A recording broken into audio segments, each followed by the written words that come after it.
Hello everyone, एक बार फिर स्वागत है आप सभी का अपने यूट्यूब चैनल पर। तो फ्रेंड्स, आप थंबनेल पे देख ही चुके होंगे कि आज हम क्या डिस्कस करेंगे। आज हम जैन धर्म और बौद्ध धर्म के बारे में डिटेल में डिस्कस करेंगे, जो आपको आने वाले एग्ज़ाम HPPSC शिमला के JBT commission, SI conductor, panchayat auditor, JYT post code 965 और वेरियस एग्ज़ाम जो HPPSC शिमला द्वारा कंडक्ट किए जाने हैं, उन सभी एग्ज़ाम में ये क्वेश्चंस आपको काफ़ी हेल्पफुल साबित होंगे। तो फ्रेंड्स, आपने देखा होगा बौद्ध धर्म या जैन धर्म से एक ना एक दो क्वेश्चन तो पूछ ही लिए जाते हैं। तो उसके पॉइंट ऑफ व्यू से हम इनको डिटेल में डिस्कस करेंगे, ताकि आपको एग्ज़ाम में ये क्वेश्चंस आपको काफ़ी हेल्पफुल साबित हो। तो फ्रेंड्स, सबसे पहले हम बात करते हैं जैन धर्म के बारे में। तो आपको पता होगा, जैन परंपरा के अनुसार इस धर्म में 24 तीर्थंकर हुए थे। कितने हुए थे? 24 तीर्थंकर हुए थे। ऋषभदेव जो थे वो पहले तीर्थंकर थे, जिन्हें जैन धर्म का संस्थापक भी माना जाता है। ये भी आपने याद रखना है। और ऋग्वेद में ऋषभदेव तथा अरिष्टनेमी नामक तीर्थंकरों को की चर्चा है। ये आपने याद रखना है। ऋग्वेद में ऋषभदेव की और अरिष्टनेमी नामक तीर्थंकरों की जो थी वो चर्चा थी। ये आपने याद रखना है। ऋषभदेव जो थे वो जैन धर्म के पहले तीर्थंकर थे, संस्थापक थे वो। ये भी आपने याद रखना है। उसके बाद जैन धर्म के जो 23वें तीर्थंकर थे, ये क्वेश्चन पूछ लिया जाता है, वो कौन थे? वो पाशर्वनाथ थे। पाशर्वनाथ काशी नरेश अश्वसेन के पुत्र थे, और उनका निर्वाण जो था वो संवेद शिखर पर हुआ था। जैन धर्म के मुख्य प्रवर्तक तथा 24वें तीर्थंकर जो थे वो महावीर स्वामी थे। कौन थे? 24वें और अंतिम तीर्थंकर जो थे वो महावीर स्वामी थे। अब हम महावीर स्वामी जी के बारे में थोड़ा डिटेल में डिस्कस कर लेते हैं। महावीर स्वामी का जो जन्म था वो 540 ईस्वी पूर्व वैशाली के निकट कुंडग्राम ज्ञातिक कुल में हुआ था। इनके पिता का नाम सिद्धार्थ और माता का नाम त्रिशला था। महावीर के बचपन का नाम वर्धमान था। ये आपने याद रखना है। क्वेश्चन ये पूछ लिया जाता है कि महावीर के बचपन का नाम क्या था। तो महावीर के बचपन का नाम वर्धमान था, और इनके पिता का नाम सिद्धार्थ था, माता का नाम त्रिशला था। पत्नी का नाम भी आपने याद रखना है। पत्नी का नाम यशोदा था, और 30 वर्ष की आयु में इन्होंने घर त्याग दिया था। और ज्ञान की जो प्राप्ति थी वो कैवल्या में हुई थी, जंबीग्राम में हुई थी, और मृत्यु जो थी वो पावापुरी में हुई थी 468 BC में। ये भी आपने याद रखना है। उसके बाद हम बात करते हैं 30 वर्ष की अवस्था में इन्होंने गृह त्याग कर दिया था, ये आपको पता हुआ था, और सन्यासी हो गए थे। उसके बाद 12 वर्षों की कठिन तपस्या के बाद जरम्बिक के समीप ऋजुपालिका नदी के तट पर साल के वृक्ष के नीचे 42 वर्ष की आयु में जरम्बिक ग्राम में उन्हें ज्ञान प्राप्त हुआ था। यह क्वेश्चन पूछ लिया जाता है कि उन्हें कितनी आयु में ज्ञान की प्राप्ति हुई थी। तो 42 वर्ष की आयु में उन्हें ज्ञान की प्राप्ति हुई थी। उन्होंने अपना जो पहला उपदेश था वो प्राकृतिक अर्धमागधी में दिया था। ये भी आपने याद रखना है। महावीर स्वामी ने अपना पहला उपदेश कहाँ दिया था? वो प्राकृत में दिया था। ये भी आपने याद रखना है। और 72 वर्ष की आयु में 468 BC ईस्वी पूर्व बिहार राज्य के पावापुरी राजगीर में राजा हसीपताल के महल में महावीर स्वामी का निर्माण हुआ था। और जैन धर्म कल्प सूत्र और आचरंग सूत्र में महावीर की कठोर तपस्या तथा ज्ञान प्राप्ति की चर्चा मिलती है। ये भी आपने याद रखना है। और महावीर स्वामी की मृत्यु के पश्चात जैन संघ का जो प्रथम अध्यक्ष था वो सुधर्मन था। ये क्वेश्चन मोस्ट इम्पोर्टेंट है। ये आपने याद रखना है कि जब महावीर स्वामी की मृत्यु हुई थी, तो मृत्यु के पश्चात जैन धर्म संघ का जो प्रथम अध्यक्ष था वो कौन था? ये आपने याद रखना है। वो सुधर्मन था। कौन था? सुधर्मन जो था वो जैन संघ का प्रथम अध्यक्ष था। उसके बाद हम बात करते हैं जैन धर्म दर्शन और सिद्धांत के बारे में। ये आपने याद रखना है। पाली धर्म ग्रंथों में महावीर को जैन धर्म का संस्थापक नहीं बल्कि प्रवर्तक माना गया है। ये आपने याद रखना है। जो पाली धर्म ग्रंथ है उसमें महावीर को जैन धर्म का संस्थापक नहीं बल्कि प्रवर्तक माना गया है। महावीर से पहले पाशर्वनाथ ने 4 जैन सिद्धांत दिए थे। कौन कौन थे? ये थी सत्य, अहिंसा, अपरिग्रह और असत्य। ये आपने याद रखना है। महावीर ने इसमें 5वां सिद्धांत ब्रह्मचर्य जो था वो जोड़ा था। ये भी आपने याद रखना है। उसके बाद बात करते हैं जैन धर्म ने स्यावाद के दर्शन, जिसमें 7 सत्य शामिल है, को अनेकतावाद भी कहा जाता है। जैन दर्शन जो है वो सांख्य दर्शन के निकट है। इसमें 2 मूल तत्वों की सत्ता को स्वीकार किया गया है। जैन धर्म में कर्म सिद्धांत को महत्व दिया गया है। मोक्ष को जीव का परम लक्ष्य बताया गया है, ये भी आपने याद रखना है। और क्वेश्चन यहाँ से पूछ लिया जाता है कि जैन धर्म के त्रिरत्न है, तो जैन धर्म के जो त्रिरत्न है वो कौन कौन है? वो आपके सम्यक दर्शन हो गया, सम्यक ज्ञान हो गया, सम्यक आचरण हो गया, और जैन धर्म में आत्मा की सत्ता को स्वीकार किया गया है, ये भी आपने याद रखना है। तो जैन धर्म के जो त्रिरत्न है वो कौन कौन से हैं? वो सम्यक दर्शन है, सम्यक ज्ञान है और सम्यक आचरण है।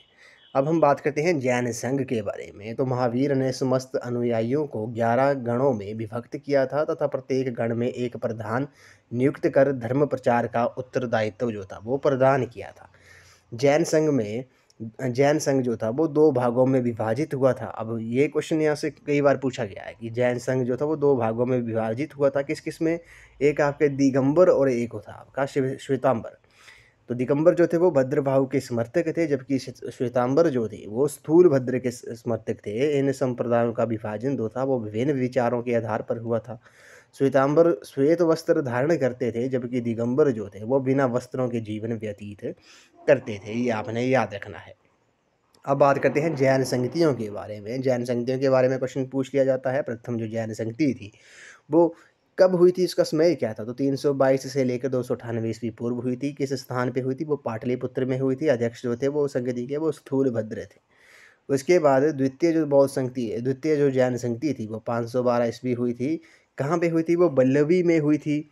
और उसके जो अध्यक्ष थे वो कौन थे? वो देवरधि क्षमा श्रवण थे, ये आपने याद रखना है। ये क्वेश्चन आपने नोट कर लेना है, क्योंकि यहाँ से संगतियों से क्वेश्चन पूछ लिया जाता है। उसके बाद बात करते हैं जैन धर्म ग्रंथ के बारे में। तो जैन धर्म ग्रंथ की जो रचना है वो प्राकृत भाषा में हुई है, ये आपने याद रखना है। जैन ग्रंथों को पूर्व या आगम कहा जाता है, ये आपने याद रखना है। तो पूछ लेंगे कि किस धर्म के ग्रंथों को पूर्व या आगम कहा जाता है, तो वो आपको पता होगा, वो जैन धर्म के ग्रंथों को कहा जाता है।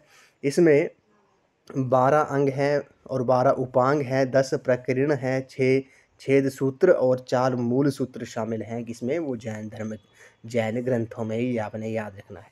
चंद्रगुप्त मौर्य के शासनकाल में आयोजित प्रथम जैन संगति में आगमों का संकलन जो था वो अंगों में हुआ था, ये आपने याद रखना है।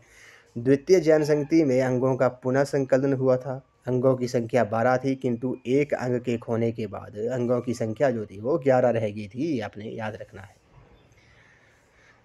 अब हम थोड़ा इनको डिटेल में डिस्कस कर लेते हैं कि जैन तीर्थंकर के बारे में बात कर लेते हैं। जैन ग्रंथों में परिशिष्ट पर्व, आचरांग सूत्र, कल्प सूत्र, भगवती सूत्र, भद्रबाहु चरित आदि महत्वपूर्ण है। जैन तीर्थंकरों का जीवन जो था वो चरित भद्रबाहु रचित कल्प सूत्र में है, ये आपने याद रखना है। अब जो जैन धर्म में कुल 24 तीर्थंकर हुए थे, इनके बारे में हम डिस्कस कर लेते हैं कि इन 24 के 24 तीर्थंकर के बारे में हम बात कर लेते हैं। ये आपने स्क्रीनशॉट भी ले लेना है, क्योंकि यहाँ से क्वेश्चन पूछ लिया जाता है। तो पहले जो तीर्थंकर थे वो ऋषभदेव थे, दूसरे अजीतनाथ थे, तीसरे जो थे वो आपके संभवनाथ थे, चौथे अभिनंदन स्वामी थे, पांचवें जो थे वो आपके सुमति नाथ थे, छठे पद्म प्रभु थे, सातवें सुपार्श्वनाथ थे, आठवें चंद्र प्रभु थे, नौवें जो थे वो सुविधिनाथ थे, 10वें शीतलनाथ थे, 11वें जो थे वो श्रेयांस नाथ थे, 12वें जो थे वो वासु पूज्य थे, 13वें विमलनाथ थे, चौथे अनंतनाथ थे, 15वें धर्मनाथ, 16वें शांतिनाथ, 17वें कुंथुनाथ, 8वें अर्रेनाथ, 9वें जो थे वो मल्लीनाथ थे, 20वें मुनि सुब्रत थे, 21वें नेमी नाथ थे, 22वें जो थे वो अरिष्ट नेमी थे, पार्श्वनाथ जो थे वो 23वें थे, महावीर स्वामी जो थे वो 24वें थे, ये आपने याद रखना है। तो ऋग्वेद में अरिष्टेमी और ऋषभदेव का वर्णन मिलता है, ये आपने याद रखना है।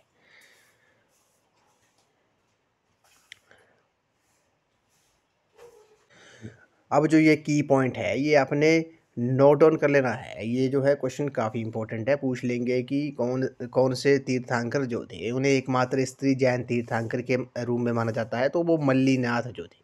19वें जो ये तीर्थंकर थे मल्लीनाथ को एकमात्र स्त्री जैन तीर्थंकर माना जाता है। क्वेश्चन ये काफ़ी इंपॉर्टेंट है, मैं आपको बार बार बोल रहा हूँ, ये आपने नोट कर लेना है, क्वेश्चन ये पूछ लिया जाएगा। उसके बाद जैन धर्म के बारे में हम बात करते हैं। बौद्ध धर्म के बारे में। बौद्ध धर्म जो है धार्मिक आंदोलनों से उभरे नवीन धर्मों में बौद्ध धर्म जो है वो सर्वाधिक प्रभावशाली सिद्ध हुआ था। शासकों के प्रोत्साहन के कारण बौद्ध धर्म को महत्व मिला। तथा इसका प्रचार प्रसार भारत से बाहर अनेक देशों में हो सका। अब बात करते हैं हम महात्मा बुद्ध जी के बारे में। महात्मा बुद्ध के बारे में हम डिटेल में डिस्कस करेंगे। तो महात्मा बुद्ध का जो जन्म था वो 563 ईस्वी पूर्व कपिलवस्तु के निकट लुम्बिनी में हुआ था। जो लुम्बिनी है वो प्रेजेंट में कहाँ पर है, वो नेपाल में है। बुद्ध के बचपन का जो नाम था वो सिद्धार्थ था। यहाँ से क्वेश्चन पूछ लिया जाता है। तो बुद्ध के बचपन का नाम सिद्धार्थ था। बुद्ध के पिता शुद्धोधन शाक्य गणराज्य के शासक थे। उनकी माता का नाम महामाया था। माता की मृत्यु के बाद मौसी महाप्रजापति ने उनका पालन पोषण किया था। तो महात्मा बुद्ध की जो मौसी थी महाप्रजापति उनका नाम था, ये आपने याद रखना है। उन्होंने माता की मृत्यु के बाद उनका पालन पोषण किया था। 16 वर्ष की अवस्था में सिद्धार्थ का विवाह शाक्य कुल की कन्या यशोधरा से हुआ था। यशोधरा से जन्मे उनके पुत्र का नाम राहुल था, ये आपने याद रखना है। पुत्र जन्म के कुछ समय पश्चात ही 29 वर्ष की अवस्था में उन्होंने गृह त्याग कर दिया था, जो महाविनी निष्क्रमण कहलाया। ये आपने याद रखना है। वैशाली में आलार कलाम और राजगृह में रुद्रक राम पुत्र के शिष्य बने। ये भी आपने याद रखना है, काफ़ी इंपॉर्टेंट क्वेश्चन है ये। तो इसके बाद बात करते हैं 35 वर्ष की आयु में फल्गु निरंजना नदी के तट पर 35 वर्ष की अवस्था में फल्गु निरंजना के तट पर बोध गया नामक स्थान पर पीपल के वृक्ष के नीचे उन्हें ज्ञान की प्राप्ति हुई, जिसके बाद वे बुद्ध कहलाए। महात्मा बुद्ध ने अपना पहला जो उपदेश था वो सारनाथ में दिया था, जो धर्मचक्र प्रवर्तन कहलाता है। ये भी आपने याद रखना है। महात्मा बुद्ध ने अपना जो पहला उपदेश था वो सारनाथ में दिया था, जो धर्मचक्र प्रवर्तन कहलाता है। 483 ईस्वी पूर्व में 80 वर्ष की अवस्था में मल गणराज्य की राजधानी जो थी वो कुशीनगर थी में महात्मा बुद्ध का महापरिनिर्वाण हुआ था। ये भी आपने याद रखना है। उसके बाद हम बात करते हैं बौद्ध धर्म दर्शन तथा सिद्धांत के बारे में। तो बुद्ध ने आम जनता की भाषा पाली में अपने उपदेश दिए थे। बौद्ध धर्म के सिद्धांत 4 आर्य सत्यों पर आधारित है। 4 आर्य सत्य जो हैं वो दुख हैं, दुख का कारण है, दुख का निदान है और दुख निदान के उपाय हैं। बौद्ध दर्शन में दुखों के कारण कार्यचक्र को प्रतीत या समूतवाद कहा गया है। दुखों का मूल कारण जो है वो तृष्णा है, ये भी आपने याद रखना है। उसके बाद बुद्ध के निर्वाण मोक्ष प्राप्ति के लिए अष्टांगिक मार्ग का उपदेश दिया गया। कौन कौन से? सम्यक दृष्टि हो गया, सम्यक आजीव हो गया, सम्यक संकल्प हो गया, सम्यक व्यायाम हो गया, सम्यक वाणी होगी, सम्यक स्मृति होगी, सम्यक कर्म हो गया, सम्यक समाधि होगी। ये आपने याद रखना है। उसके बाद अष्टांगिक मार्ग को भिक्षुओं का कल्याण मित्र कहा गया है। बौद्ध धर्म में नैतिकता पर बल दिया गया है, ये भी आपने याद रखना है। महात्मा बुद्ध ने कर्म के सिद्धांत पर बल दिया तथा सत्य और अहिंसा को प्रमुखता दी। निर्वाण को अंतिम लक्ष्य स्वीकार किया गया। बौद्ध धर्म में वेदों की प्रामाणिकता को अस्वीकार किया गया।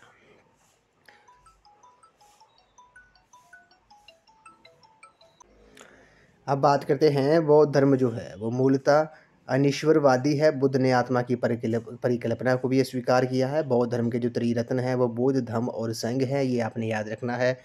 बौद्ध प्रतीकों में कमल एवं सांड जन्म का, घोड़ा गृह त्याग का, पीपल ज्ञान का और पद चिन्ह निर्वाण का एवं स्तूप मृत्यु का प्रतीक है, ये आपने याद रखना है। बौद्ध प्रतीकों में कमल और सांड जो है वो जन्म का प्रतीक है, घोड़ा जो है वो गृह त्याग का है, पीपल जो है वो ज्ञान का है, पद चिन्ह निर्वाण जो है एवं स्तूप जो है वो मृत्यु का प्रतीक है, ये आपने याद रखना है। उसके बाद हम बात करते हैं त्रिपिटक के बारे में। त्रिपिटक जो पवित्र पुस्तकें हैं वो बौद्ध धर्म की हैं। सुत्त पिटक में इसमें बौद्ध धर्म के सिद्धांतों का उल्लेख है। विनय पिटक में बौद्ध संघ के नियमों की व्याख्या की गई है। अधिधम्म पिटक में इसमें बौद्ध दर्शन पर प्रकाश डाला गया है। अब बात करते हैं बौद्ध ग्रंथ के बारे में। तो बौद्ध ग्रंथ आपको पता होगा, अधिकांश बौद्ध ग्रंथों की जो रचना है वो पाली भाषा में हुई है। संस्कृत बौद्ध ग्रंथों में अश्वघोष रचित बुद्ध चरित, सौंदर्यवाद, सारिपुत्र कर्ण प्रमुख है। संस्कृत भाषा से रचित महावस्तु ग्रंथ महात्मा बुद्ध के जीवन वृत्त से संबंधित है। विशुद्धि मग बुद्धघोष द्वारा रचित हीनयान संप्रदाय का ग्रंथ है। ललित विस्तर, संदर्भ मुंडरीक, वज्र छेदिका, सुखावती वेव और अष्ट सहस्त्रिक प्रज्ञापारिता महायान से संबंधित है, ये आपने याद रखना है।